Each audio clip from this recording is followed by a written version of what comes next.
पहला सैमसंग का ऐसा फ़ोन है जिसमें कंपनी ने 6 साल का सिक्योरिटी अपडेट और 6 साल का आपको ऑपरेटिंग सिस्टम अपडेट दिया है। Samsung Galaxy A16 5G finally India में लॉन्च हो चुका है। ये तो आपको पता होगा कि सैमसंग के A सीरीज़ के फ़ोन हमेशा से काफ़ी ज़्यादा डिमांड में रहे और काफ़ी पॉपुलर भी हैं। उसकी ना कुछ वजह है, वो मैं आपको बाद में बताऊंगी, लेकिन उससे पहले जान लीजिए कि ये गैलेक्सी A15 5G का सक्सेसर फ़ोन है और इससे पहले जब गैलेक्सी A14 आया था ना, वो सैमसंग का बेस्ट सेलर फ़ोन माना जाता था। तो उसी को देखते हुए ना कंपनी हर साल एक इसका नया वेरिएंट लॉन्च करे है। बेस्ट पार्ट है कि 5G मॉडल है, तो उसके फीचर्स मैं आपको बताऊंगी। काफ़ी अच्छा सॉलिड फ़ोन है और इस फ़ोन में क्यों इन्वेस्ट करना है वो भी मैं आपको बताऊंगी। लेकिन उससे पहले इस फ़ोन को अनबॉक्स कर लेते हैं, देख लेते हैं कि फ़ोन का कलर कौन सा आया है हमारे पास और उसका फर्स्ट लुक कैसा है। अगर पैकेजिंग की बात करें ना, बहुत सिंपल और मिनिमल पैकेजिंग रखी गई है जो सैमसंग अपने हर फोन्स में रखता है। बहुत कुछ नया नहीं है।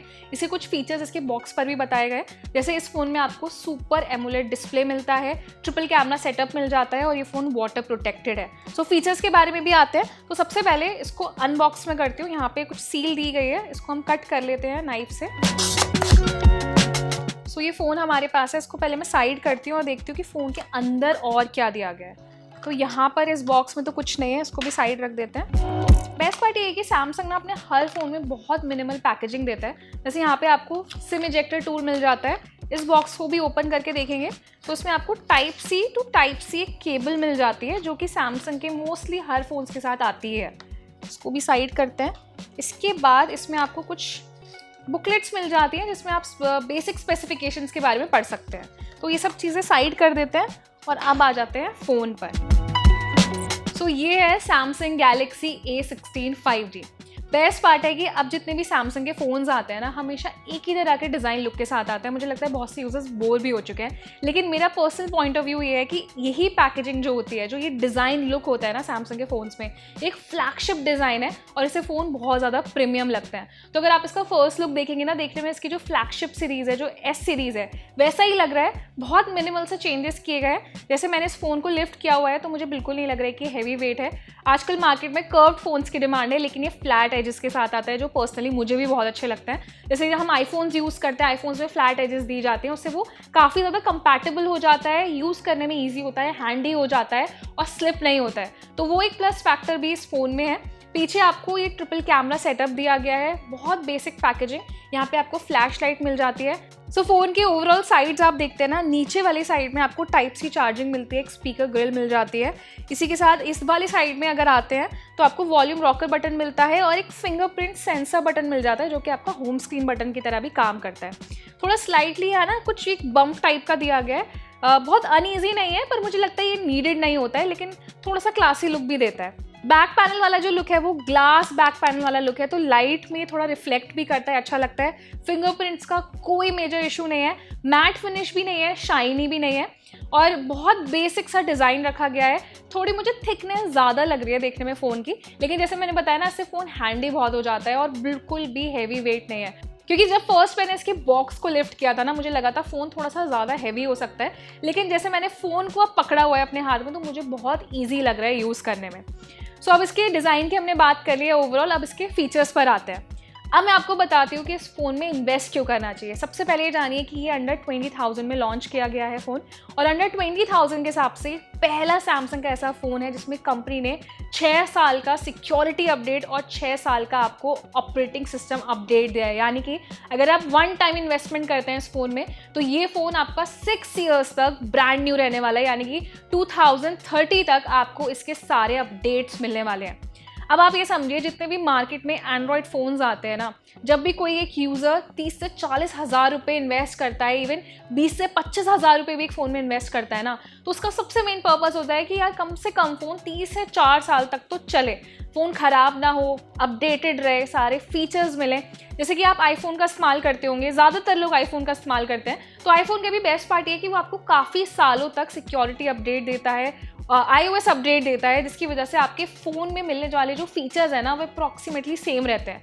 तो जो फीचर्स अभी आप आईफोन 16 में चलाते हैं, वो आप आईफोन 13, 14 सीरीज़ में भी यूज़ कर सकते हैं। तो वही फ़ायदा आपको सैमसंग के इस फ़ोन में मिलेगा।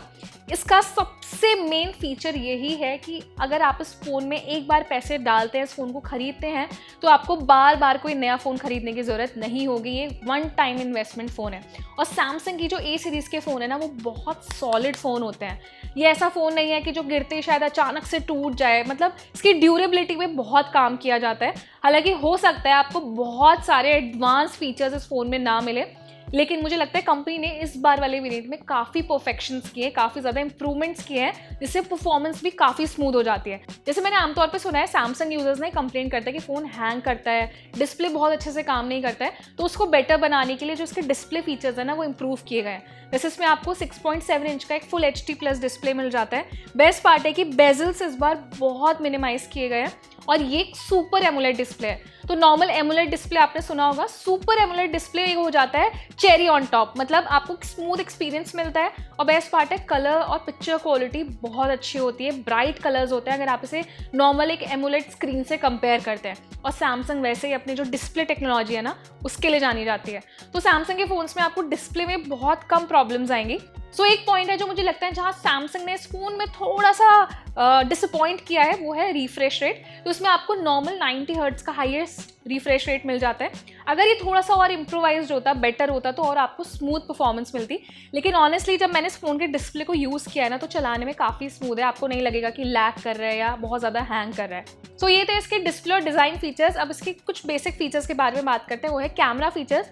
तो कैमरा से ना आप बहुत ज़्यादा हाई एक्सपेक्टेशन मत रखिएगा, क्योंकि सैमसंग के जितने भी बजट फ़ोन्स आते हैं जैसे 20,000 या 25,000 के अंडर, उसमें बहुत एक्सट्रीम कैमरा क्वालिटी नहीं मिलती है। लेकिन इसमें जो कैमरास दिए गए हैं, जैसे आपको 50 MP का प्राइमरी सेंसर, एक अल्ट्रा वाइड सेंसर मिल जाता है 5 MP का, एक 2 MP का मैक्रो लेंस मिल जाता है, और सेल्फी में 13 MP का फ्रंट कैमरा मिलता है। तो मेरे हिसाब से ट्रिपल कैमरा सेटअप जो है ना, वो बेस्ट कैमरा सेटअप होता है। इसमें आप अल्ट्रा वाइड शॉट्स ले सकते हैं, मैक्रो शॉट्स ले सकते हैं, और जो प्राइमरी सेंसर है वो बेटर पिक्चर क्वालिटी आपको देता है। सो मैं बोलूँगी ऑनेस्टली कि आउटडोर लाइटिंग में, नेचुरल लाइटिंग में इसका कैमरा बहुत अच्छे से परफॉर्म करता है। सेल्फी कैमरा से मैं थोड़ा डिसअपॉइंट हूँ, क्योंकि उसमें बहुत ज़्यादा डिटेलिंग अच्छे से नहीं है, थोड़े से कलर क्वालिटी डाउन हो जाती है। लेकिन बैक पैनल वाला जो कैमरा परफॉर्मेंस है वो एवरेज है। मतलब अगर आपका ये फोकस है ना कि आपको अच्छा फोटोग्राफी वाला कैमरा खरीदना है, तो शायद आपके लिए एक बहुत बेस्ट ऑप्शन तो नहीं होगा। सो अगर आपको लेकिन मिनिमल फोटोग्राफी आप करते हैं, नॉर्मल पिक्चर्स क्लिक करते हैं, तो उसकी कैमरा परफॉर्मेंस एवरेज रखी गई है। इसके बाद नेक्स्ट आता है इसकी परफॉर्मेंस पर। परफॉर्मेंस वाइज भी ये फ़ोन काफ़ी अच्छा है। इसमें आपको MediaTek Dimensity 6300 प्रोसेसर मिल जाता है, 5G प्रोसेसर है, तो इससे आप हाई लेवल मल्टीटास्किंग कर सकते हैं, गेमिंग भी अच्छे से कर सकते हैं। लेकिन मैं आपको सजेस्ट करूंगी कि आप बहुत हैवी गेमिंग इस फ़ोन पे ना करें, क्योंकि रिफ्रेश रेट कम होने की वजह से ना थोड़ा सा लैगिंग इश्यूज़ हैवी गेमिंग में आ सकते हैं। नॉर्मल गेमिंग आप कर सकते हैं, नॉर्मल मल्टीटास्किंग कर सकते हैं। बेस्ट पार्ट है इसमें आपको 8GB रैम सपोर्ट मिल जाता है, 128GB से लेकर 256GB तक का स्टोरेज मिल जाता है। ये चीज़ में मुझे अच्छी लगी कि सैमसंग ने इस बार ज़्यादा स्टोरेज ऑफर किया, क्योंकि यूजर्स की डिमांड रहती है।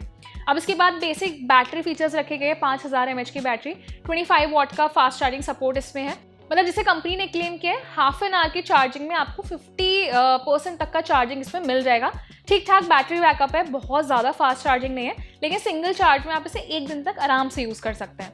कुछ एडिशनल फीचर्स हैं इस फोन में जो मुझे काफ़ी इंप्रेसिव लगे हैं, जैसे सैमसंग का अपना One UI यूज़र इंटरफेस दिया गया है, तो इससे आपको वॉइस फोकस फीचर मिल जाता है। जब आप कॉलिंग पे बात करते हैं तो उसको इन्हांस करने में मदद करता है। साथ ही सैमसंग वॉलेट मिल जाता है, जिसमें आप अपने जितने भी डेबिट कार्ड, क्रेडिट कार्ड, जितने भी इन्फॉर्मेशन है, अपनी फाइनेंशियल इन्फॉर्मेशन है, उसको सेव करके ईजिली रख सकते हैं। टैप एंड पे फीचर का इस्तेमाल कर सकते हैं। तो अब सैमसंग के जितने भी अपकमिंग फोन्स आते हैं उन सब में सैमसंग वॉलेट मिलता है, तो वो फीचर आपको इसमें मिल जाता है। तो ये सारी जो मैंने फीचर्स बताया था, इसके लिए आपको बहुत ज़्यादा अमाउंट पे नहीं करना है। इसका स्टार्टिंग प्राइस इंडिया में रखा गया है 18,999। उसका जो हाई एंड वेरिएंट है जिसमें आपको ज़्यादा स्टोरेज मिलती है, उसका प्राइस है 21,999।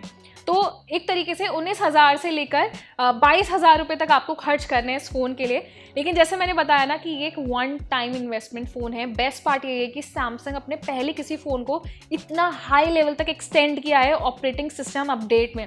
इससे पहले भी कुछ फ़ोन्स आते थे सैमसंग के जो 4 साल सिक्योरिटी अपडेट, 5 साल का OS अपडेट देते थे, पर मुझे लगता है कि 6 ईयर्स का अगर कंपनी क्लेम कर रही है तो ये एक बेस्ट पार्ट है, बेस्ट टाइम है इन्वेस्ट करने का इस फ़ोन में।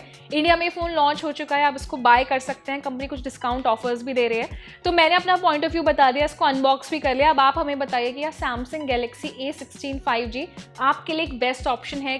क्या आप इस 6 साल तक स्मूथ चलने वाले फ़ोन में अपना पैसा इन्वेस्ट करेंगे? सो अपना एक ओपिनियन हमें कॉमेंट सेक्शन में ज़रूर दें। सैमसंग लवर्स के साथ ये वीडियो ज़रूर शेयर करें, और जो यूजर्स कंफ्यूज थे ना कि फ़ोन लेना है या नहीं लेना है, उनका कंफ्यूजन दूर करने के लिए वीडियो उनके साथ ज़रूर शेयर करें, और ऐसे ही टेक रिलेटेड वीडियोस के लिए हमारे चैनल को सब्सक्राइब ज़रूर करें।